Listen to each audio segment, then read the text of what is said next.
Hey there everyone, Meteorologist Carly Smith here. We are going to just go ahead and get started. I don't know if anybody was paying attention to the countdown clock, but I'm ready.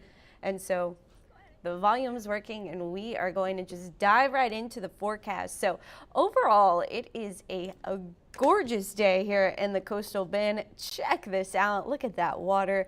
Look at that view. It is 10:35 a.m. Good Tuesday morning to y'all. 65 degrees right now. Those temperatures are in the 70s throughout the day today. We are cooler, and so this all has to do with northerly winds in the forecast, right? So those northeast winds are going to boost our pollen up. So we are going to notice more pollen coming out of the Houston area. Unfortunately, that's where all the trees are. I think it's oak, hackberry, and there's one more. But there's three main pollens. A lot of that's coming from East Texas because we're getting northeast winds throughout the day today. If you ignore the fact that it's pollen season, overall really pleasant conditions, dry air, low humidity. Look at this humidity level, y'all. Hold on.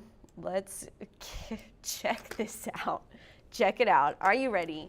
50% or 50 degrees is our dew point right now. Relative humidity is at 58%. So we have some of the best conditions ever in the coastal bend right now. This is my favorite kind of weather. Sunshine, not too hot. We're going to possibly see our dew points fall to around 45 by this afternoon. Then it's slowly going to climb, unfortunately, into Easter weekend. So tomorrow we'll dive more into the Easter forecast. Right now, your early look is, of course, going to be humid and also going to be on the breezy side. The strongest wind looks to be Friday. In fact, some gusts could be 30 to 40 miles per hour.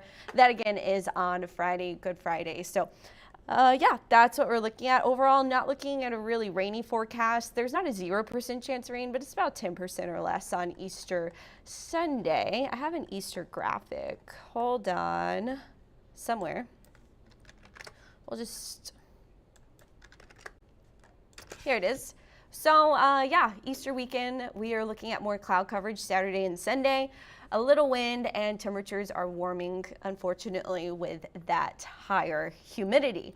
Now, past Easter, so Easter is this weekend, not next weekend, but that Monday. So Monday, April 8th, of course, that is going to be the solar eclipse. So remember back in October 14th, we had the annular solar eclipse here in Corpus Christi. So since today's weather is so gorgeous, I just wanted to take a second to talk a little bit about our eclipse. So the annular eclipse, remember, was last year. About 90% of the sun was covered because the moon's shadow, or the size of the moon in ratio to the sun, was small and it didn't cover the whole sun. So we still saw that ring of fire around the sun. This time around, if you're in the total eclipse path, which that's the one that's going this way across your screen, that does not go through the Texas coast, it goes through the heart of Texas. And so that total eclipse is April 8th. And for Corpus Christi, you will see an eclipse, but you will not see a total eclipse. About 94% of the sun will be covered, which is actually going to be more coverage than our last eclipse, but it's not going to be an even ring of fire. We're going to get a crescent shape around the edge of that eclipse. So here in Corpus Christi, you will have to wear those glasses.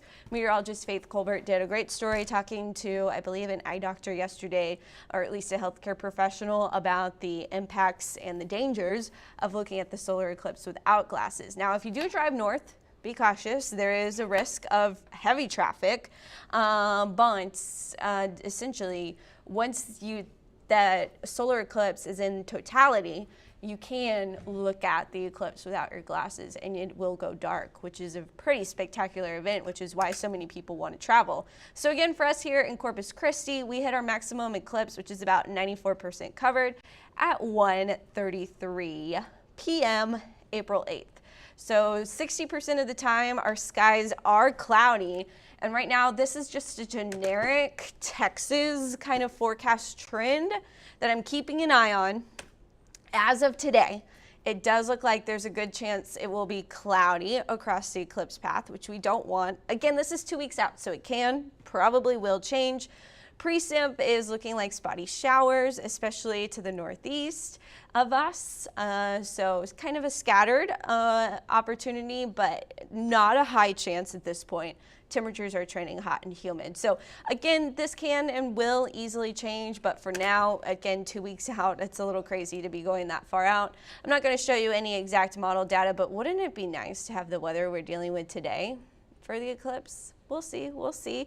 But yeah, I do want to point out, I don't know if you just noticed, there is a chance of rain tomorrow. So what we are going to see is our vorticity, or our storm energy from a system well up to our north, is going to kind of be creating some lift in energy in the atmosphere tomorrow. So there's a very low chance for a spotty shower, nothing too crazy. Then we get into a drier period. So Easter Sunday is trending drier, but we get southwest flow in the upper levels of the atmosphere, and we get southeast flow at the lower levels. So our cloud coverage is going to go up and our humidity is going to go up. So here's our current 7-day forecast. By this time next week, we will have the eclipse in the 7-day forecast, and we'll have a much better grasp on how conditions will be. So anyway, thanks for watching this live update. Happy Taco Tuesday, everybody. I'll be posting that later, so make sure you follow along Carly Smith WX to see who I go get tacos with today. Thanks, y'all.